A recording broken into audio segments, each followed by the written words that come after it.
Halo semuanya, perkenalkan saya Sofwa dari Prodi Pendidikan Biologi Universitas Muhammadiyah Metro. Di video ini kita akan melakukan praktikum alelopati, yaitu menguji pengaruh ekstrak beberapa jenis tumbuhan terhadap pertumbuhan biji kacang hijau. Yuk kita mulai.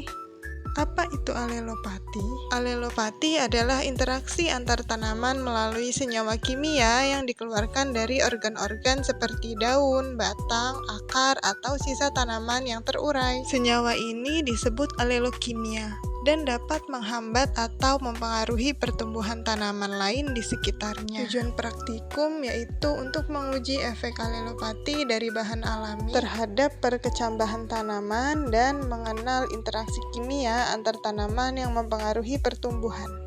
Berikut adalah tahapan praktikum yang dilakukan. Pertama, kita siapkan alat dan bahan. Yang pertama ada ilalang, rumput teki, daun akasia, kacang hijau, dan wadah yang akan kita gunakan dan telah diberi label untuk masing-masing tanaman. Selanjutnya, pembuatan ekstrak alelopati.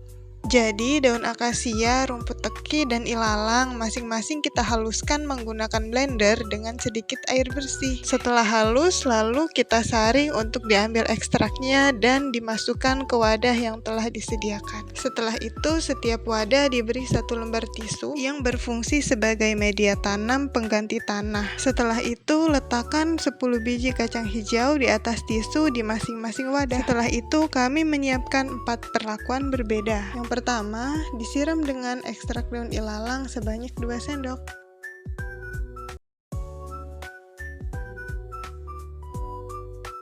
Kemudian, disiram dengan ekstrak rumput teki sebanyak 2 sendok.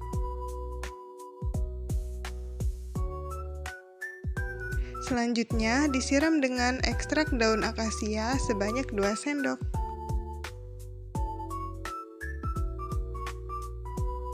Dan yang terakhir, disiram dengan air biasa sebagai kontrol. Berikut adalah keempat wadah yang telah kami siapkan dan siram dengan perlakuan berbeda. Masing-masing biji kacang hijau ini akan kita amati untuk melihat apakah ada perbedaan dalam proses perkecambahan.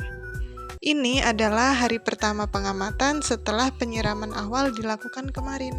Biji kacang hijau sudah mulai menunjukkan tanda-tanda berkecambah pada wadah yang disiram dengan rumput teki. Namun, pada wadah yang lain belum menunjukkan tanda-tanda berkecambah. Penyiraman akan terus dilakukan untuk mengamati perubahan yang terjadi pada hari-hari berikutnya. Memasuki hari kedua pengamatan terhadap proses perkecambahan biji kacang hijau, terlihat perkecambahan sudah mulai muncul di masing-masing wadah. Di hari keempat ini, kontrol dan rumput teki tetap tumbuh optimal. Sementara ekstrak daun pada ilalang dan akasia menunjukkan efek alelopati berupa perlambatan atau hambatan pertumbuhan kecambah. Dari pengamatan hari kelima ini, terlihat bahwa ekstrak daun akasia dan ilalang juga mengandung senyawa alelopatik yang menghambat pertumbuhan.